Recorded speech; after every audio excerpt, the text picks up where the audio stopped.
Hey guys, it's Tom here with MYT Solar. Late day here, we just finished up on this 25 DVS from Outdoors RV, 2024 model. If you've been watching our videos, you would have seen we recently did a 25 DVS. That one went with the factory solar. This we actually removed factory solar and we put 1500 watts on there. We're excited to show you around this one. With the factory solar, Outdoors RV usually mounts two MPPT charge controllers right here in the pass-through bay, which is great. It's great that they're using MPPT charge controllers. It's not Victron, but it's a big improvement. We remove those because of course all of our install is going to go under the bed. But what we do put in place is we put a solar disconnect, which is something that should be there to begin with. Having a way to isolate the panels, the positive and the negative at the same time, is very important, and we have that here right through here in the pass-through bay.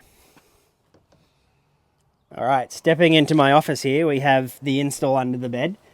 This is three 330 amp hour batteries here. You're looking at 990 amp hours worth of lithium power, which is going to provide a lot of juice for running the air conditioning in certain times. Obviously, plenty of power for all the 12 volt, typical 12 volt stuff in the coach. A big battery bank, 990 amp hours is a really big battery bank, and we're happy to get this in there along with the rest of the equipment. All you're losing are the two drawers and this shoe cubby, and the amount of power that we can pack in here is pretty awesome. There's room for a fourth, so we could go to another 330 amp hours if the customer needed it. This customer can do that later. We kind of leave room. Victron batteries controlled by the Victron Lynx Smart BMS, connected to the Lynx distributor to create that nice seamless look right there. Lynx Smart BMS is going to talk to the other devices and say, hey, you can't draw from the batteries now, or hey, you can't charge the batteries.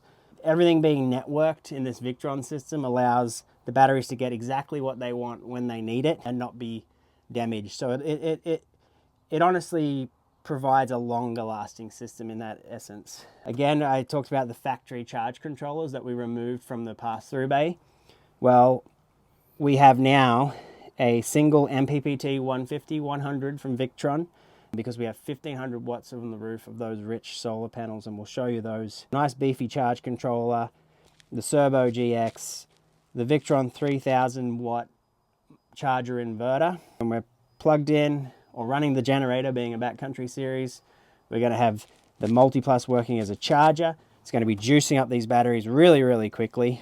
And then when we don't have the generator running and we don't have the RV plugged in, it's going to be working as an inverter, which is awesome because it's taking those batteries and it's powering our outlets, our air conditioning, microwave, coffee pot, all those really, really cool 120 volt things, those extra comforts that are really nice to have without firing the generator up. It's a pretty hot day here in Pendleton. We are not plugged in, we are not running the generator, but because of that awesome lithium battery bank, we got some cold air coming out of our air conditioner. It's about to cool down the coach pretty quickly. We're not going to run it forever. We can't, because obviously as the sun goes down, we're losing solar. In the daytime, we'd have quite a bit to replace it. But the reality is that we can run the air conditioner from the batteries. We've got the generator as a backup. We've got the solar, even if we don't need to use the generator tomorrow, and we can cool the rig from the batteries. And the best part about it is we have the Touch 70 screen here. So we don't have to worry, oh, should I be running the air conditioner this much? Am I going to recuperate my battery percentage in time for the afternoon? Where am I going to be in 5 days? Where am I going to be in 7 days?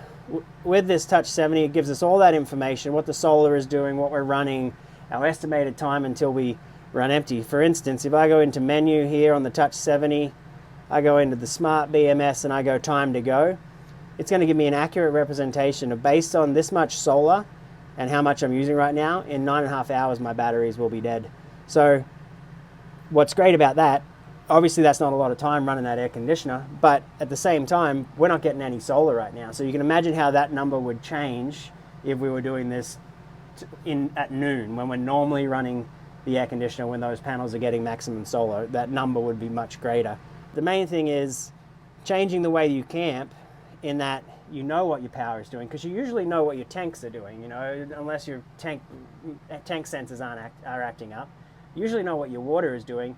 You have a kind of an indicator about your battery, but with this Touch 70, you know everything about your power, what you're using, what you're putting in. It's just amazing to have this, you know, even troubleshooting, you can see if things are acting up on this screen. So it's just amazing to have. Alrighty, so up here, it's no surprise to see why we're only getting about 200 watts on the screen down below. It's pretty much all shaded at this point in the day. So these are rich solar 250 watt panels. We've got 6 of them up here to give us a total of 1500 watts. We're using some heavy duty higher brackets on these panels, so there is room to get under there with a brush and provide a little more a little easier maintenance, but also just allow you to, it allows the panels to breathe. So when it's really hot, panels are going to stop dropping in production at about 70 degrees Fahrenheit, anything above that. So the reality is keeping those panels cooler with a little more air under the panels, and the typical brackets are only going to give you a yay high. So 3 series 2 parallel configuration. We've put the 3 at the front of the rig together because typically they should see the same conditions at the same time, and the 3 back here together. Of course, the air conditioner is going to cast a little bit of a shade.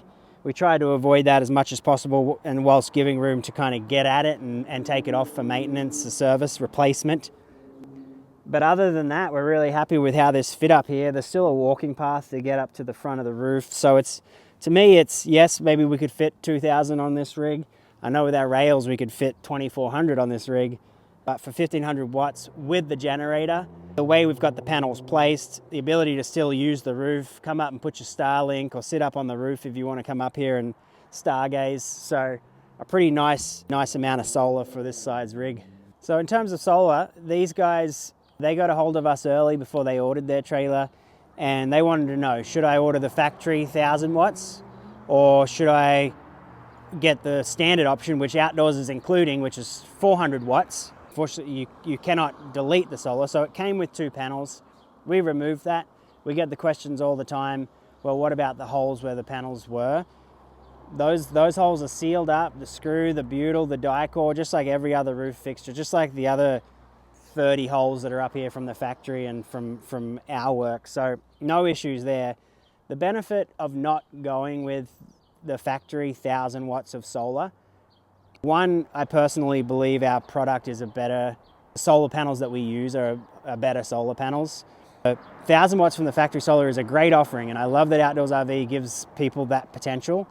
But when you've got the inverter and you're running 120 volt appliances and you're running the air conditioner and the microwave and the coffee pot, you're gonna always want more solar. I would say, hands down, the number one thing that our customers always wish they have after a big install is more solar. We want more solar, and we have, you can see the top of the truck right there. We got 1000 watts on top of the truck, and we have 2680 watts on our 260 kVS. We have 3680 watts. We still want more solar. To replace what the batteries are using is absolutely key to these systems. So the benefits for this customer to only go with the 400 watts of solar from the factory is that for us, when we came in, even originally they were going to get 1000 watts. And we were still going to remove the 2 factory panels and put 4 of our nice 16 bus bar rich solar panels on. So already they were going to be getting an upgrade. But about 2 weeks ago, right up, we were on our way to do the installation. They said, "Hey Tom, can we go to 1500?" And at that point, it was really just the cost of the 2 panels. So barely any more labor. We were already up here doing it. Charge controller was already sized appropriately, and so they could add a whole nother 500 watts to the 1000 just like that. So that's also the potential of not going with 1000 watts from the factory. You're going to end up with the ability to get at least 1000, and then if you change your mind later, even if you changed your mind after we've done the install, we can place the panels in a way that we can build onto it. Alrighty, so hopefully that's given you a little information about factory solar. I love that the manufacturers are offering it. I know that you will always want more. So hook with us early, and we can work out what you might want to get from the factory before you order your trailer. So let me know, did you opt with factory solar? How much solar do you have? Did you add on later? Have you got the factory offering? How much solar do you have on your rig, and how's it working for you? I'd love to know. Let me know in the comments. Thanks for watching. I hope you enjoyed it. A nice system here today, 1500 watts of solar, 990 amp hours of Victron lithium, and a generator on board. This customer's going to be laughing.